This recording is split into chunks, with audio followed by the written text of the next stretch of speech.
אז שלום לכולם, כאן נמצא אתכם פטריק בסרטון חדש. כן, ברוכים הבאים, צופים כל שלי, כן, יאללה, ברוכים הבאים. אז כן, אני פה בשביל להגיד לכם שאנחנו פה בעדכון ערוץ. אז כן, עכשיו, אני יודע שבשני סרטונים הקודמים לא שמעו אותי ואת עידן. בסרטון הראשון בעצם, אני ועידן צילמנו ביחד. עסקנו בסקייוורס בשרת פיקסל. כן. הוא שרד אותי, הרגו אתם ראיתם. ובסרטון השני אני צילמתי, אבל גם אותי לא שמעו, כי אז לא היה לי בכלל מיקרופון. עכשיו יש לי מיקרופון שהיה לי במחסן, זה לא כל כך טוב, אז זה מה שרציתי להגיד, שעוד מעט יהיה לי אוזניות גיימינג, ואני גם אשמע טוב וגם מדבר מאוד טוב. אני לא אצטרף לצעוק כמו שאני צועק עכשיו, ותוכלו לשמוע אותי מצוין, אז אל תדאגו, אני אחליף מיקרופון.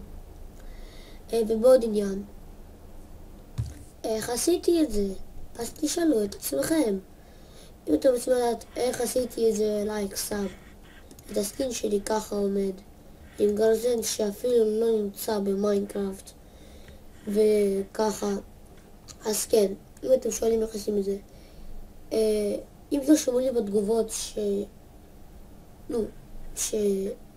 אם אתם רוצים שאני כאילו אלמד אתכם איך עושים את זה, אני אשמח בעצם. למה לא? אני אעשה את סרטון של 20 דקות, כי זה ממש קשה, לקח לי לא מעט זמן כאילו לעשות את הסקין ואת הגרזן הזה ואת הזה כל הדברים האלה.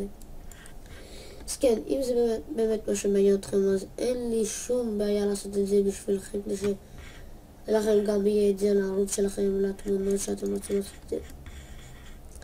כן, אין לי שום בעיה. אז כן. טוב חברים, אז זהו, זה כל הפרק להיום.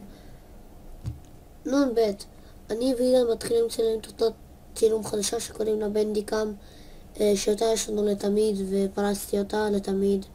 אם אתם רוצים שילמד אתכם איך לעשות את זה, אין שום בעיה, עוד סרטונים הבאים.